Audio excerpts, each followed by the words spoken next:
Hi, welcome to Now TV Canada at I Am Just Jen YouTube channel. I'm your host, Jen. I don't even know where to begin with this. I just want to be myself. I just want to be honest and I just want to share my thoughts, stuff that goes through my mind, the things I think about what I'm observing, about what's going on in the world. Like, I just finished making notes of things I would like to talk about, topics that I'd like to go through over time. Now, obviously, it's not going to all be in one episode, but I just finished seeing a live action advertisement for Lilo and Stitch based on the contrast of what I just wrote on my list of things that concern me spiritually and things that need to be studied and talked about. And I had to shake my head because this live action advertisement is completely in contrast with what the Bible says about what's happening in the world today, about where we're at, and what's happening with Donald Trump, Elon Musk, and this new AI guy just signing on for this Google thing. That's kind of what inspired me to write this list. There is obviously a lot of movies that no one in the White House has seen. There's obviously a lot of movies the producers and directors and actors have never seen.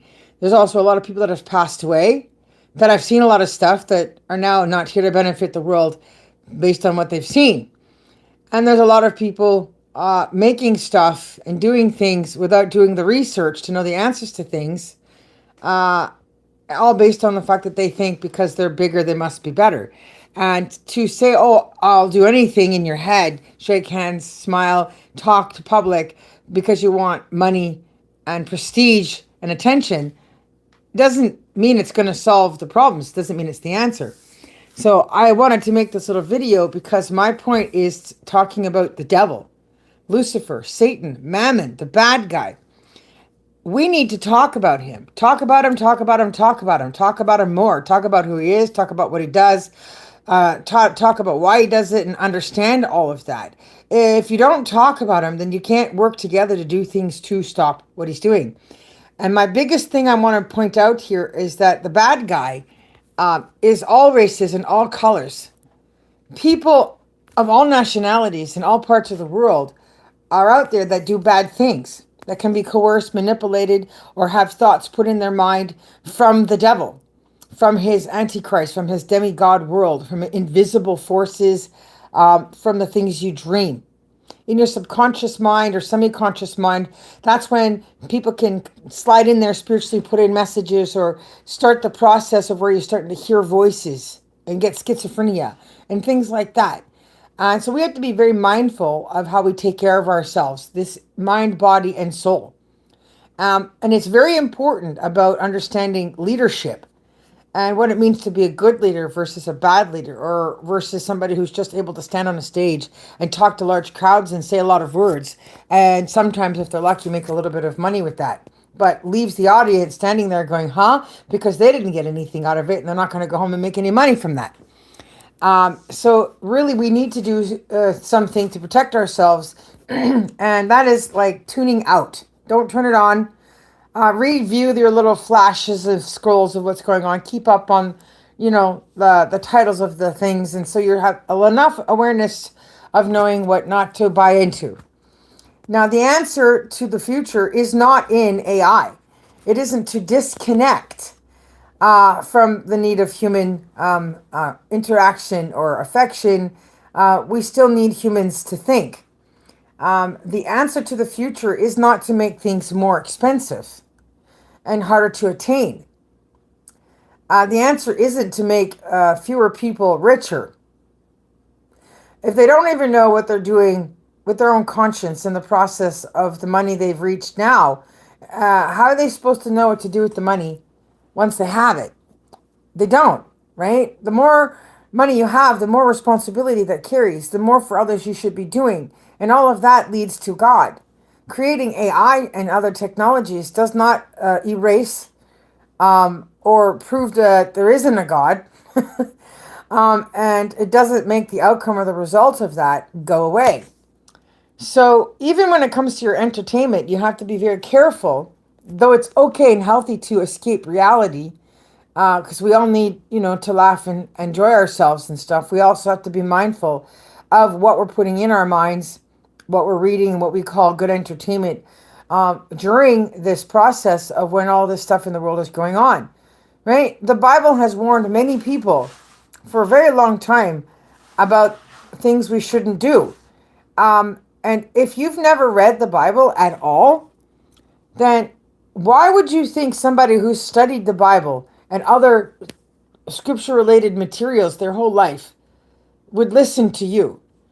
Why would you think that I wouldn't see that that would be the devil, that that's deception, that's evil, and that I would somehow be corrupted by that and think that that makes sense to not listen to or follow and practice what I already know is true and right because of how much time I've spent with my face in the Word, deciphering it, understanding it, and getting good enough to turn around and actually teach it.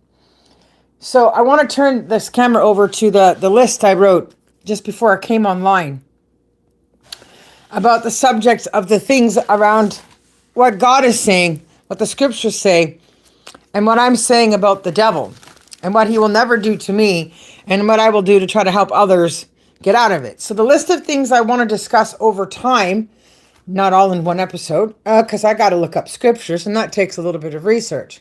But I want to talk about the end times and signs of this world. And just make a little note where it says, woe to the people, or to the pregnant, in the wintertime. So basically, while we're watching our world melt, that would be now. Woe to those celebrating and marrying like all is well, it is not.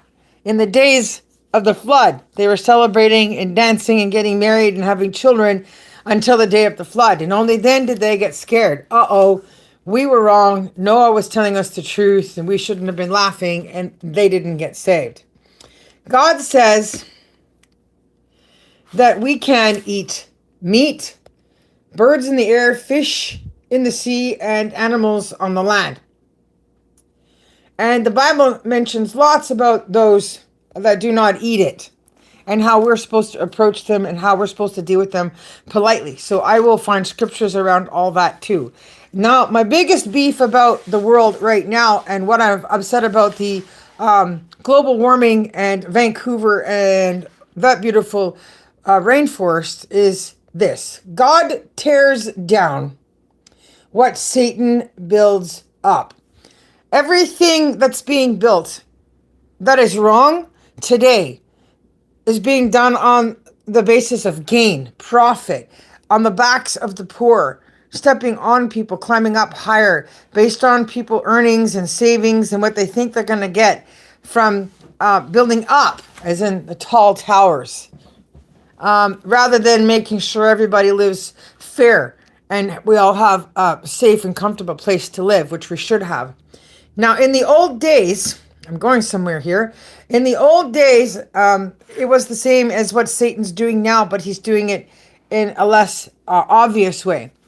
But Satan encourages people to kill themselves if they are not rich enough to live or able to get the education to change their circumstances.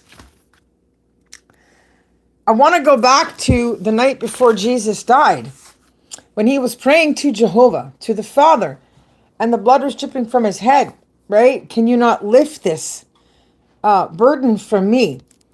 That Jesus himself was not understanding, did not know.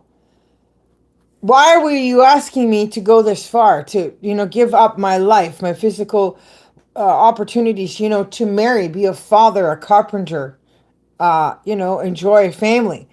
And only on the day of his torture, on the day of the torture stake, impaling, did he finally learn the answer. There were two other men that were impaled on pieces of wood next to him. To this day, we don't know what kind of structures, like just straight stick, an actual tree, but they did it a lot. They nailed people to these things every single day. So clearly they want to save on the amount of nails they used. So they would use less nails, not more nails, based on the fact that they did this every day. This is my point of why I'm bringing up how Satan encourages people to kill themselves. On one side of him was a man heckling and joking and making a fool of Jesus and who he says he was, who he claimed to be. And on the other side of him was a man that was defending Christ and saying to the other bad guy, hey, leave Jesus alone. Leave him alone. If he says who he says he is, then that just might be the case. And that guy said, we deserve to be up here. Right? So mind your P's and Q's. But he might not, he might be justified.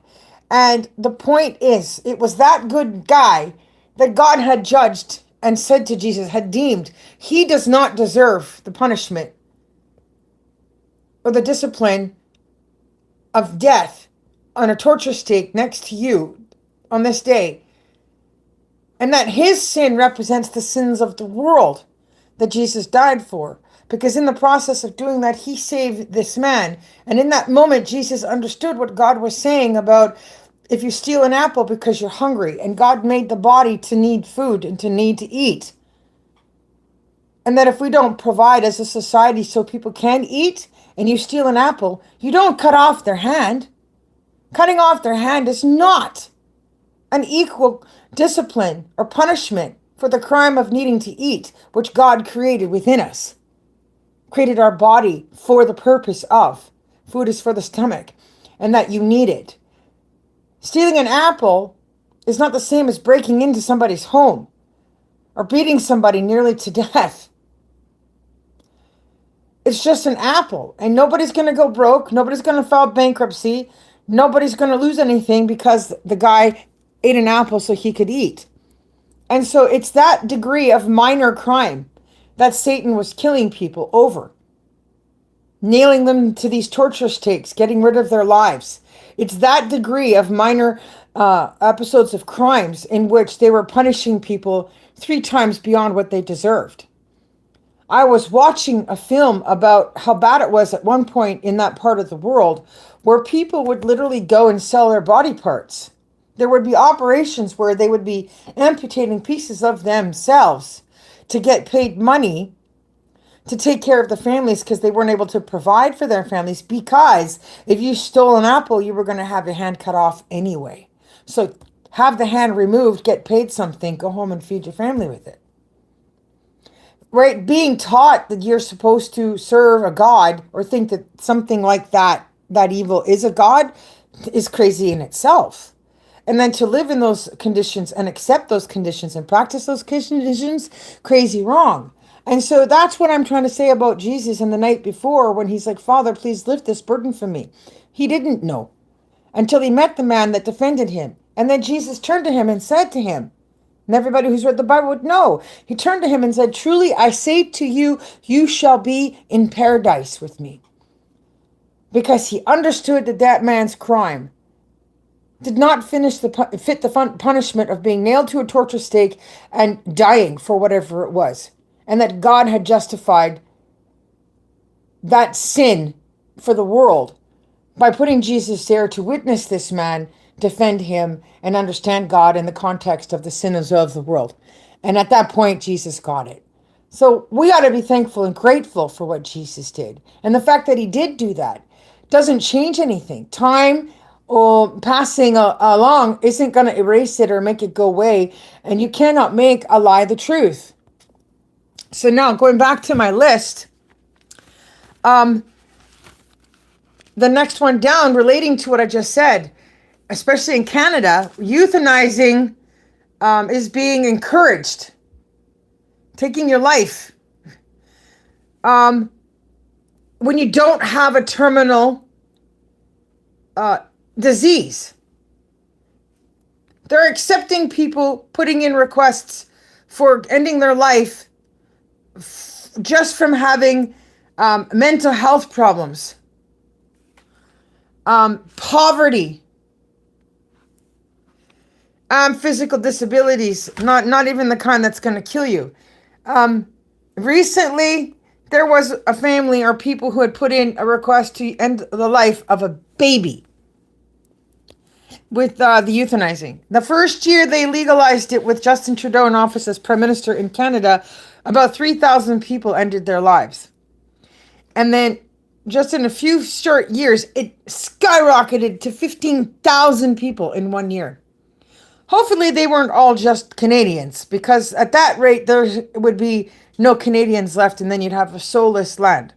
And that, but at least the animals could take back their country, the forests, their wilderness would be theirs. So the point is, if you don't have a terminal illness and you're not suffering from excruciating pain, most of these problems can be fixed. There was a man that actually got interviewed and was complaining about it and making a request and wanting to end his life because he openly confessed and actually said, I'm not going to ever improve my life. Like the circumstances, the generosity, the kindness, the jobs, the education, the ability to do better will never present itself. Things are not going to improve for my life, and it's already too expensive now. I don't want to keep living like this, living here in the world, living under these conditions. I would rather end it. So he's literally applying to end his life because of poverty. And that is what the devil always did. And now he's over here still trying to do the same thing. That if you're not rich enough, then you shouldn't be alive, then you shouldn't live, then you have no value or purpose for being here. But everybody that God sent to earth that are his have a purpose and a value in his plans. So we know that that's a lie and not to listen to this. And again, this all leads back to poor leadership and not understanding the difference between good leadership and bad leadership. Right? Do not listen to the words of men who have no experience from the scriptures. No wisdom from the word. So I'm going to go back to the other page. So I'm suggesting that the leaders need to watch movies like Lawnmower Man or Starman. Go watch movies you've never heard of or seen. I have another one, which is a newer version that I saw through Cinematic in Vancouver about Future World, about Spanish and Mexicans and, immigrants from those kind of countries, like Venezuela and what he just did. Anyways, they have like bracelets, they can't talk, and they have to pass all these crazy, arduous rules to be allowed to live and work in that future world where you have to be careful when you go outside with breathing apparatuses because of oxygen cleanliness. And when you see these movies, you can put together what the leadership is living in their heads in the world. They're like putting themselves into character in a fiction system, fiction society, in movies that have never been written for them or with them in it, in a title position or character. And that putting themselves in a fictional condition in the world isn't going to make it true and isn't going to make them important and make people follow and believe in and make any sense to those of us that have faith and live our faith and know all about the Bible. So the next one is understanding submission versus service. We are allowed to serve God and love God, right? Praying on your knees, using a prayer stool, lighting candles in your room, using your secret place, your home Bible studies, all that stuff is fine.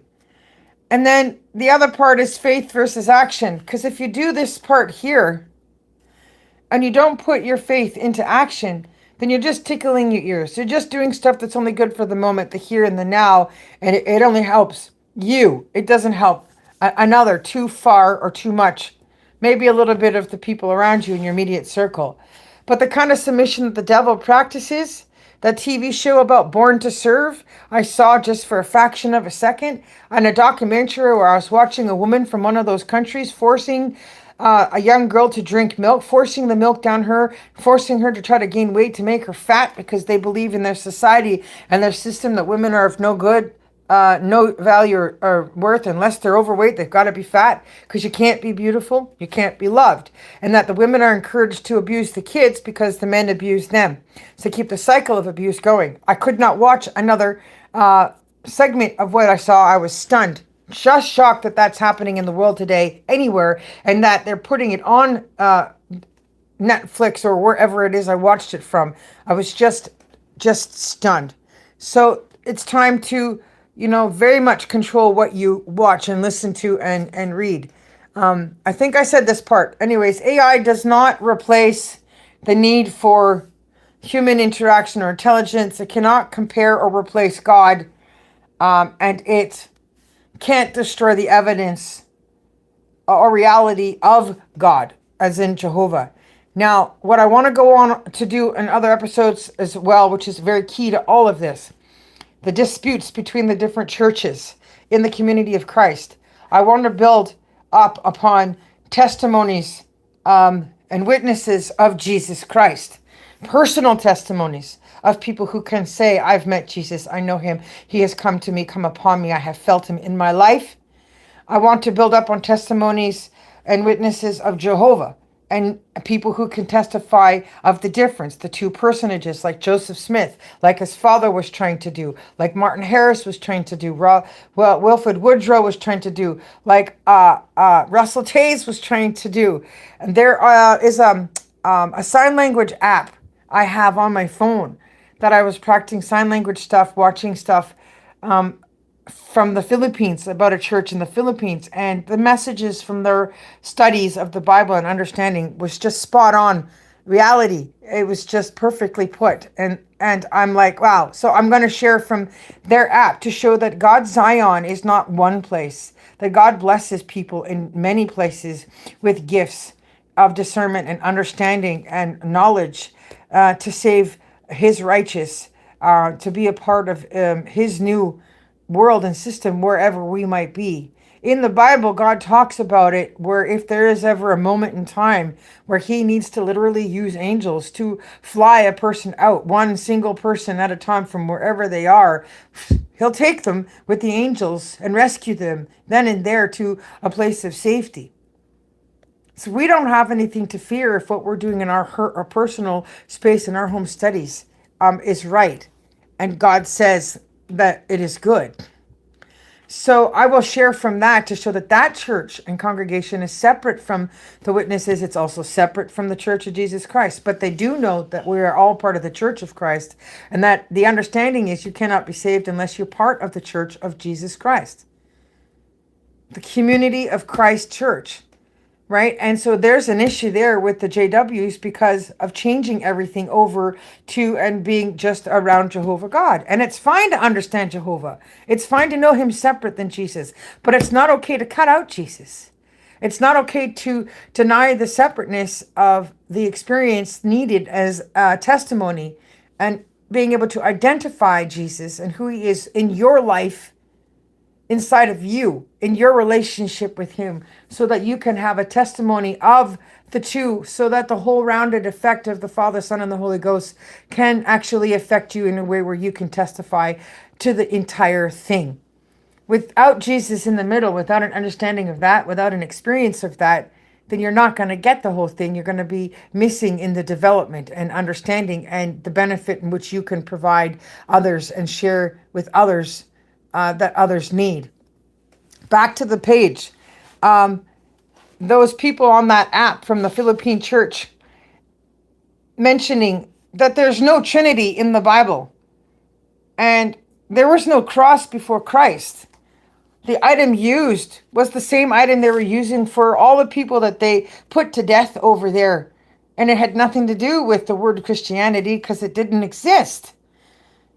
That Christianity term and world was born the day that Jesus died, when he saved the man next to him who probably just stole an apple because he was hungry.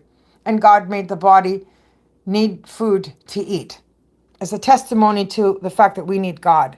But the Filipinos are right. The word Trinity does not exist in the Bible. Neither does the word cross. And so at the end of my little list, it goes on. In the Bible, we'll find there's lots of stuff, but it says don't eat or practice celebrations outside of your Christian faith, outside of what we know is true and right. Do not go and accept invitations to marriages and other ceremonies in places that we know are not right. Right? It's not true because we have studied enough scripture. So do not worship false idols, gods, or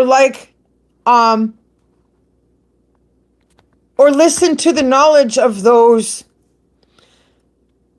who at the very least have never read the Bible. I say the very least because I have all of these books to choose from. I want to show people that all that stuff I just wrote in that list, that I plan to cover stuff in over time, that what I'm dealing with. This year at the Church of Jesus Christ of Latter-day Saints, we are studying out of the Old Testament, and I have a very, very beloved copy I love, love, love reading from. This is a student manual with Daniel on the cover, and he's in his bare feet in the lion's den. And inside, I actually have an old pamphlet from the JWs of how do you view the future. Will our world stay the same, get worse, or get better? I think the questions that are listed here are great for people to ask themselves, to go and look it up for themselves, read it for themselves, watching Donald Trump, watching Putin, watching China, watching Justin Trudeau and Mark Carney, and watching what's happening, and then discerning for yourselves. What can the answers to those questions mean for your future? And so I enjoy putting together the benefit of the information from both. I'm working on Proverbs and Ecclesiastes. I'm in the second chapter of this book, and wisdom is the principal thing, therefore get wisdom. And I want to say that there's a difference between wisdom and knowledge, right? You can have a lot of knowledge, but if you don't have the wisdom to know what to do with it, then it's not going to do you any good or benefit. And that's a problem with the JWs, is that they don't have the benefit of the Come Follow Me books for home and church studies, living, learning, and teaching the gospel of Jesus Christ, sharing the parts about Jesus' life and how to improve our relationship with Jesus and how to teach that to other people and understand it within their own selves and context. I preach my gospel book. I just did a lesson for my daughter, for young people, out of this Preach My Gospel book, because as a responsible good parent, it wouldn't be right of me to not read the stuff in advance, study some of this material so I know that it's good. And then I combined the lesson from material written by the JWs in Awake magazine from way back in 2017 about teen depression, why, and what can help. And I went through this issue and found what was good about this issue. And then I worked on the little article to help my daughter and other people, because depression is affecting everyone, especially Christians, really, because we are going up against the world who's fighting us on what we know is right, trying to denounce or make us question or doubt who we are and what we believe. But the point is, it has to include with our health, is right, care for mind and body. And I'm really impressed with them. They did something very good around the stories of the two girls that were complaining about their depression issues. This is something I've not seen people in the world do. And with all the counseling we have out there and all of the treatment we've tried to provide in the world, that somebody missed this and that they got this. It says, create a first aid kit for your emotions, right? Contact information of people to call when you're not feeling well, right? A journal containing your positive thoughts as well as positive experiences you have enjoyed. Mementos to remind you of people that love you, that you love. So picture with your friend and a locket of your family. Favorite songs that are positive and upbuilding. So I want to get an MP3 or an MP4 and I want to put playlists in there just for my daughter. Pictures of her wonderful cats. They love their cats. Inspirational sayings, encouraging articles, on a list of comforting and upbuilding sayings from the Bible, such as Psalm 34:18, 51:17, and so on. So I'm saying that this first aid kit for emotions can be good for everybody. And so studying the scripture and staying with your home Bible teachings will make a difference in the relevancy of what's happening in the world today, right? The Holy Spirit can come into your home and can help you gain wisdom and knowledge. I have a book here, A Witness of Jesus Christ, about people coming together that has studied the Old Testament from 1989 and put together some of the best material in here talking about Jehovah God and the Old Testament. And I will read from this on another episode. And I have Gospel Principles, which is a wonderful book to help with the future episodes of things I mentioned in that list. And then I have my big kahuna.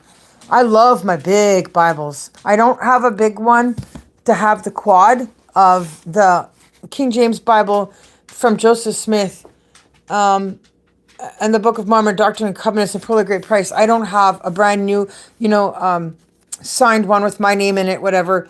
Those are very expensive. But I did luck it out in getting an old copy of this online. I had to buy it.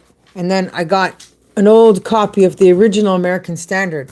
So you can know the knowledge you're getting from me has been verified multiple times, that the information I exchange on my list of stuff is helping people understand. Don't listen to what's going on in the White House and what's happening with Donald Trump and Elon Musk and AI futures, because they're not getting any messages from God. At the end of the day, the point is Donald Trump doesn't work for God. Elon Musk doesn't work for God. That guy that just signed on that contract with Google stuff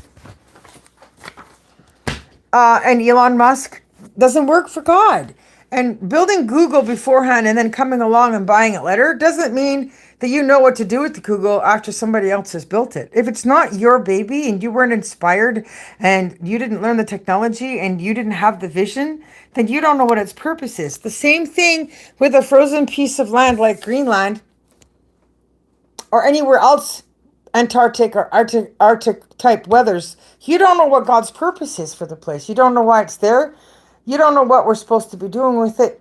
And I'm going to tell you that if you don't know the nature of the animals and the land that surrounds you, you're not going to survive the conditions. But if you go up there and God's not happy with you and doesn't want you up there, if nature doesn't want you up there, there's going to be a storm. And you'd never survive that storm. There might be survivors from that experience of what he just did in Venezuela. But if you come to Greenland and you try the same thing with military, there isn't going to be. They're not going to go home. They won't make it back because of the weather. They would never beat the storm. Right? The storm just keeps going. God can just send another storm again and again and again. And showing that God is almighty and it's God's will and God's way, and that Jesus is king over the world, over this world, in this system of things and what's to come. But don't think building up buildings and using hydro and draining the water and polluting the planet's the answer to building a better future. It's not. It's about reversing the damage. It's about slowing things down. It's about doing one little community of humble homes, of off-grid solar-powered and human compost toilets, to give everybody the right to live somewhere comfortable and affordable, at a standard of life that they're all happy with and can enjoy. Right? It's about learning how to grow foods from all over the world in local, smaller amounts where there's no excess waste, without needing to pay for high prices of transportation and needing to pay high wages of people and hiring more than we need to transport all that stuff. And then, of course, looking at the time that passes from the time people take that ripe stuff off the vines and then pack and transport it. And if the conditions of the transportation aren't right, then it just going to age it faster.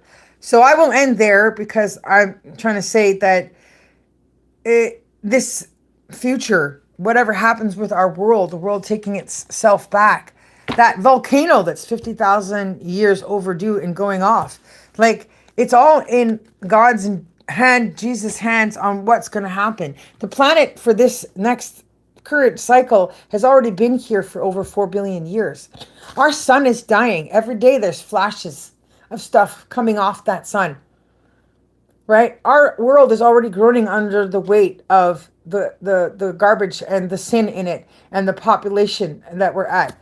So change is going to happen through God and through Jesus. And God's going to tear down with those storms and those changes, so the world can eat it up, clean itself, rescue itself, so we can rebuild and move ahead. And money isn't going to fix that. And leadership spending tons of time talking, using words that don't lead anywhere because they have no knowledge They have no basis in which they're starting from to build off of to create that solution. Isn't going to do anything. So don't listen. Keep coming back to Now TV. Enjoy family fun and your time in this life and with your loved ones, and stay focused on what is right, what your heart knows, because obviously war and crime and hate is not the answer. Everything lies in love. Love is the key to survival. The world cannot operate without it. So I just wanted to share my spiel. Thank you for listening to me talk about that, and keep a watch for what's going to come in all the little talks and research I do. I will share my little gospel lesson that I just did for my daughter, because it's applicable to everybody, about what it means to be a missionary, to be a disciple of Christ. At any point in your knowledge or experiences, with however little or much you know, in the time you've read scriptures and studied other material, we all can make a difference in another person's life, one person at a time. Just 1 or 2 minutes, a little gospel talking at a time, is all it takes to change somebody's life and their direction, and lead them to Jesus and to a better world. So peace out, everybody. Have a good day. Stay well, stay warm, stay safe, and enjoy every minute you've got with everybody, and all of your pet family members too, that you have around you. Bye for now from Now TV Canada.